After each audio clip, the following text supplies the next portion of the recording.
colocar na aula. Boa tarde, oitavo ano. Nós vamos continuar com as correções das atividades.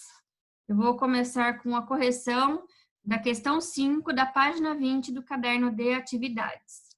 Tá? Então, observe aqui esta imagem com 3 cidades com latitudes próximas e responda às questões propostas. Então, olha só. Elas estão aqui, ó, mais ou menos, tá? São Paulo, mais ou menos aqui assim. E elas estão com a distância entre a linha do Equador, é mais ou menos parecida, é quase igual, tá? Então, latitude é a distância entre a linha do Equador. Aqui na imagem, o que eles mostram está relacionado ao relevo, então é a altitude. Então, aqui, ó, Campos do Jordão, 1.700 metros, em relação ao nível do mar.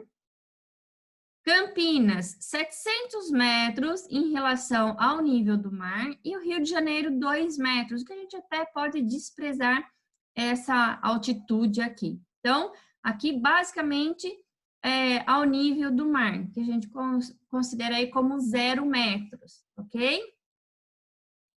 Em cada uma dessas regiões aqui, ó, nós temos uma pressão atmosférica diferente.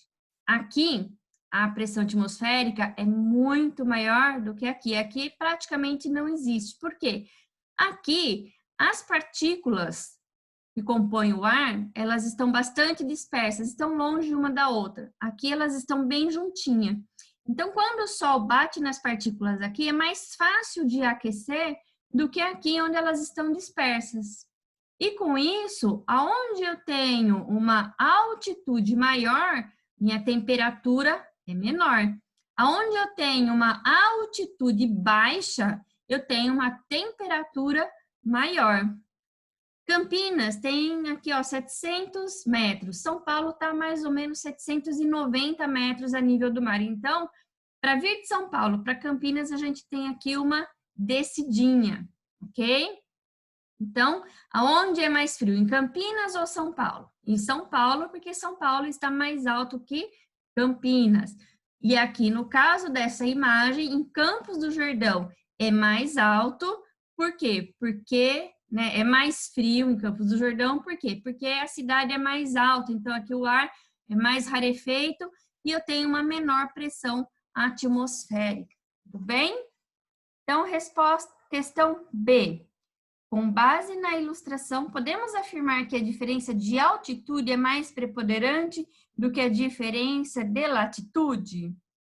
Não, porque cada um desses fatores, tanto a latitude quanto a altitude, elas estão influenciando aqui na temperatura de cada região, tá? Se a gente for olhar no mapa, embora seja pequena a diferença de latitude, né?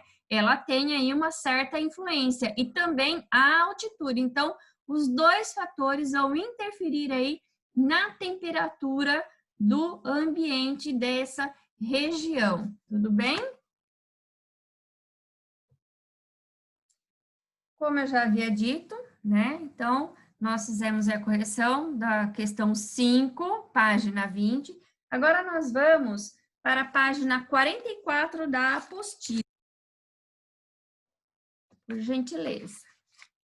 Vamos lá, página 44 da apostila. Fazendo ciência. O texto anterior fala em zonas de baixa pressão, de baixa e alta pressão, como responsáveis pela pressão do ar. As práticas a seguir buscam mostrar como o ar pode exercer pressão. A primeira ideia necessária é que o ar tem peso e é a ação dessa força, peso, sobre uma superfície que chamamos de pressão. Lembra que eu falei do exercício 5? Por isso que eu falei que eu ia fazer junto por conta do experimento. Então, experimento 1, materiais, 2 bexigas, uma régua, linha e fita adesiva. Então, aqui do lado tem um desenho de como a gente deve montar, né, o experimento, ó. A gente deve fazer o experimento dessa maneira aqui, ok? Eu já montei já previamente para facilitar, para a gente não perder tempo. Então, procedimentos para prender a linha no meio da régua, depois prende numa extremidade. Então, está aqui, ó. A gente vai prender a linha no meio da régua, em uma extremidade uma bexiga vazia, na outra uma bexiga cheia, ok? Então, análises. Por que esse experimento evidencia que o ar tem peso? Então, olha só. Vou afastar um pouquinho para vocês poderem ver melhor. Este é o experimento. Estão observando? Como é que está a posição da régua em relação à bexiga cheia e em relação à bexiga vazia?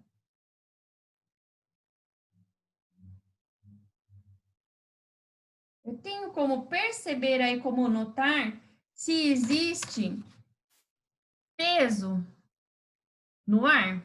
Dá para perceber isso? Vocês podem ligar o microfone e participar. Dá. Sim. Consigo perceber? Sim, olha só. Sim. Vou pôr ela retinha aqui, embora eu acho que ela não vai querer muito ficar quietinha. Aqui onde eu tenho a bexiga vazia, se você olhar a posição da régua, a régua fica torta, né, em relação à bexiga. Por quê? Porque o ar tem peso. Se eu levantar aqui, ó, né? Se eu levantar aqui, aí eu vou conseguir equilibrar, né? Ó, conseguir equilibrar. Mas se eu soltar a bexiga vazia, que não tem ar dentro, ela fica mais leve. Por quê? Aqui eu tenho que contar o peso da bexiga e mais o peso que tem o ar, ok? 2. Se o ar tem peso e a atmosfera tem espessura aproximadamente constante, o que podemos afirmar sobre a pressão atmosférica em uma região de 5.000 metros acima do nível do mar? Lembra que eu acabei de falar? Que em regiões muito altas, as partículas do ar, elas ficam mais distantes. Com isso, o ar se torna rarefeito. Então, você tem uma pressão do ar ali menor. E justamente por ter uma pressão menor, por o ar ficar mais longe um do outro, que a temperatura é mais baixa, é mais difícil de aquecer. É mais fácil aquecer o montinho, tudo juntinho, ou pontinhos todo longe? O que vocês acham? Tudo juntinho, né? Tudo juntinho. Separado fica mais difícil. Ó, vamos dar um exemplo para nós mesmos aqui. Eu, Felipe, a Ana, a Júlia, Verônica, a Luísa e o Henry. Cada um na sua casa. Tá frio hoje. Tá fácil de ficar quentinho? Não. Não. Agora imagine se todos nós estivéssemos juntinhos e abraçadinhos. Ia ser mais fácil ficar quentinho? Sim, por causa do calor humano. Exatamente. Então, da onde vem esse calor humano? São dos raios solares, que embora a gente não está vendo agora, porque está o tempo nublado, mas ele chega até nós. Então, juntos é mais fácil de aquecer do que separado, ok? Experimento 2. O experimento 2, se vocês quiserem, dá para fazer em casa. Vocês vão precisar de um material que é caro, complexo, tá? Dificílimo de ser encontrado em qualquer folha de caderno. Você precisa de uma tira de papel. A minha já está aqui, ó. Tira de papel. Procedimentos. Segure a tira de papel um pouco abaixo de sua boca e assopre o ar para fora. Observe o que acontece com o papel. O que vocês acham que vai acontecer com o papel? Ele vai molhar porque eu vou babar nele? Ele vai ficar molenga? Ele vai vibrar? Ou ele vai simplesmente ficar parado e não vai nem se incomodar com o que eu estou fazendo? O que vocês acham?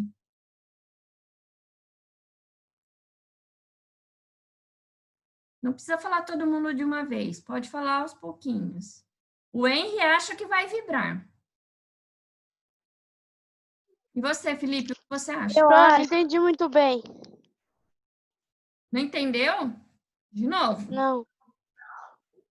Segure a fita de papel. Estou segurando a fita de papel. Um pouco abaixo da sua boca. Um pouco abaixo da minha boca. E assopre o ar para fora. Como é que eu assopro? Certo? Observe o que acontece com o papel. O que você acha que vai acontecer? O papel vai vibrar? Não vai acontecer nada ou ele vai ficar Vai babado? vibrar. Vai vibrar? Quem mais acha que ele vai vibrar? Só a Verônica e o Henry? Ah, a Luísa também acha que ele vai vibrar. Pois é, o Eu resto... acho que vai vibrar também. Ah, gosto assim, que vocês participem. A Ana também acha que vai vibrar. Vamos ver então? Então, ó, segurando um pouco abaixo da boca. Uia, não é que ele vibrou? Né? Ah, Então, o que que é isso? Quando eu sopro, ó, eu crio aqui em cima uma zona de baixa pressão. Então, é como se o ar, eu empurro o ar, vem o outro e desce. Eu empurro o outro, vem o outro e desce. Eu empurro o outro. Então, ele fica vibrando por conta disso, ó. Viram? Não é lindo isso? Então, ó, o ar em movimento diminui a pressão local. Qual a relação desse fato com o observado com a tira de papel? Então, é exatamente isso que eu acabei de explicar, né? Conforme eu empurro o ar, eu crio uma zona de baixa pressão. E aí acontece essa oscilação do papel, essa vibração do papel, tá? Quem não conseguir fazer as anotações, porque eu estou falando um pouco rápido, não se preocupe. Depois eu vou postar a live com a gravação das correções, do experimento, e aí vocês podem responder com calma, tá bom? Só não pode esquecer de enviar para mim as atividades, tá bom? Agora vamos para a página 50. Organize as ideias. Vamos organizar as nossas ideias que estão bagunçadas. Pronto? Todo mundo já página 50? Da apostila? Ótimo. Então, sim. neste capítulo, discutimos sobre a dinâmica do clima na Terra e terminamos o estudo tratando da previsão do tempo. Para fazê-la, é fundamental contar com dados meteorológicos obtidos, por exemplo, de estações meteorológicas. Quando a gente fala estação meteorológica, a gente pensa que é um lugar enorme, gigantesco, né? Não é não. A estação meteorológica é uma casinha pequenininha, tem uns aparelhinhos lá dentro que faz aí a medida da chuva, do vento, né? Várias coisas. É bem engraçadinho, mas ela é pequenininha porque os equipamentos são pequenos também. Para organizar os conceitos aprendidos, faça um relatório com foco no que é preciso saber e fazer para se montar uma estação meteorológica e utilizar seus dados. Discussões do capítulo e de seus conhecimentos prévios, pesquisas também podem ser realizadas para a escrita desse relatório, que deve responder em ordem as seguintes perguntas. Eu até ia mandar vocês fazerem de casa, né? Mas eu falei, tá no finalzinho do bimestre, né? Eles já têm bastante coisa para fazer, então vamos direto ao assunto. Então, primeiro, quais são os instrumentos indispensáveis em uma estação meteorológica e qual variável qual variável cada um mede? Então, eu vou passar para vocês a minha cola. Então, primeiro, termômetro. Para que serve o termômetro? Quem sabe me dizer? Não acredito. Ninguém sabe para que serve um termômetro? Que absurdo. Se ninguém responder, vai ser pesquisa de casa. Para Medir Medir a temperatura. Ai, que bom que tem alguém que Eu sabe. não tava conseguindo ligar o microfone. Ah, para medir a temperatura. Júlia, Verônica e Esther, muito bom. Temperatura. tem que medir as coisas. É o negócio aí que Não, não é as mede. coisas. Termômetro mede temperatura. Okay? Pluviômetro. Olha que nome bonito. Vocês podem pôr no filho de vocês. Pluviômetro. O que vocês acham que mede o pluviômetro?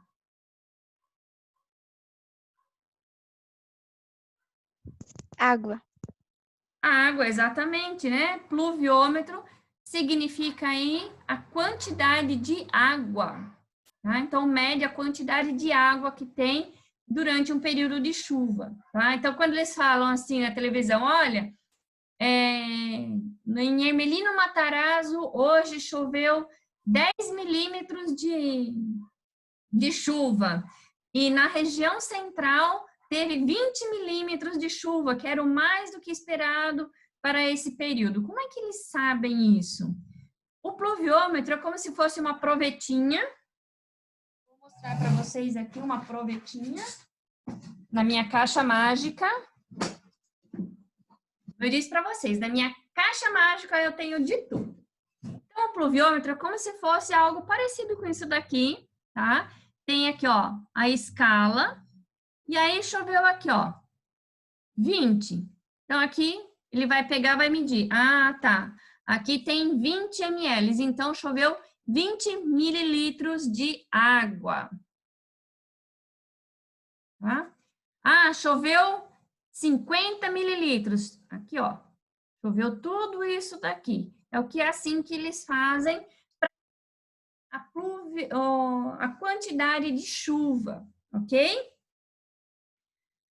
Anemômetro. Para que serve um anemômetro? Pra medir o vento. Para medir o vento. Muito bom, Júlia. Parabéns, hein? É sério? Se eu colocar... É sério, anemômetro serve para medir a velocidade do vento. Parabéns. Eu falei brincando. É, mas acertou. Você vai Ó, colocar se fosse prova, esses tinha negócios? acertado a pergunta, hein? Professora, você vai colocar esses negócios na prova? Não, claro que não. Higrômetro e psicrômetro são utilizados para medir a umidade do ar, ok? Depois vocês copiam aí da live, tá? Eu vou dar uma corridinha aqui, porque a gente só tem 8 minutos. Eu quero terminar esse daqui, depois eu vou fazer uma outra live para corrigir os outros exercícios, tá bom? Como é possível construir modelos didáticos desses instrumentos? Segundo as minhas informações, no YouTube, né, na internet, tem vários modelos aí de construção desses materiais, tá? Poderíamos até fazer um concurso de quem faz aí o equipamento mais bonito, mas eu não sei se a gente teria tempo aí para fazer uma atividade assim. Vamos ver, se tiver tempo, tá bom? Como devem ser feitos o registro e Ô, organização? professora, passa no lugar da prova essa coisinha aí. É claro que não. Eu posso passar como trabalho, mas prova tem que fazer, não tem jeito. Não dá para fugir. Porque o MEC, a Secretaria da Educação, eles exigem que a gente realize, no mínimo, uma avaliação por bimestre. Então, não tem como fugir dela, tá? Como devem ser feitos o registro e organização das medidas realizadas pelos instrumentos? Geralmente se utiliza planilha. Sabe planilha de Excel, aquela que eu ponho as notas para vocês? Então, eles vão anotando. Cada 1 hora, cada 2 horas, eles vão montando a planilha. E aí, eles conseguem, observando aquela planilha, que eu já vou responder agora de baixo, ó. Como esses dados podem ser usados para fazer previsões? Então, a partir do que eles conseguem observar, nos dados daquela planilha, daquela semana, eles conseguem ter uma ideia de como vai ser o clima, a temperatura, nos próximos dias. Porque as alterações, elas não são muito bruscas. Às vezes tem alteração brusca, por isso às vezes a gente fala, poxa, erraram na previsão, falaram que ia fazer um solão hoje, eu estava pronta para tomar um sol de biquíni e despencou aquela chuva enorme em mim. Por que isso? Às vezes acontece de vir uma frente fria que não estava sendo esperada e aí muda totalmente o clima. Mas no dia a dia, se vocês notarem, quando a gente olha na previsão do tempo que tem lá no Google, é mais ou menos parecido cada dia, né? E quando eles vão vendo a movimentação das massas de ar, eles vão percebendo que vai esfriar ou que vai esquentar, né? Os fenômenos El Niño, Laninha, né? A partir dos registros que se tem anteriores, eles conseguem determinar de quanto em quanto tempo eles ocorrem, né? Se eu não me engano, é a cada 5 anos você tem El Ninho e a cada 7 anos você tem Laninha, né? Eles vão aí revezando, de tempos em tempos você tem um e outro, né? El Ninho, se eu não me engano, está relacionado com as águas frias e Laninha com as águas quentes, né? Então, de acordo com essas movimentações, você tem aí alteração no vento, no clima, né? É bem interessante. São coisas complicadas de se estudar, né? Clima, previsão do tempo, mas é bem interessante. Então, ao observar essas planilhas, os registros atuais, os registros anteriores, eles conseguem fazer aí as previsões de clima, as previsões do tempo, ok? Se vocês assistirem aquele filme Um Dia Depois do Amanhã, né? Ele mostra as pessoas trabalhando justamente com os registros. E eles falam que os registros que eles tinham, eles já estavam prevendo aquela catástrofe, mas ela se acelerou, explicam o porquê que acelerou. Então, é bem legal de ver essas previsões. E tem outros filmes também aí que falam aí sobre as previsões, ok? Vou parar a gravação.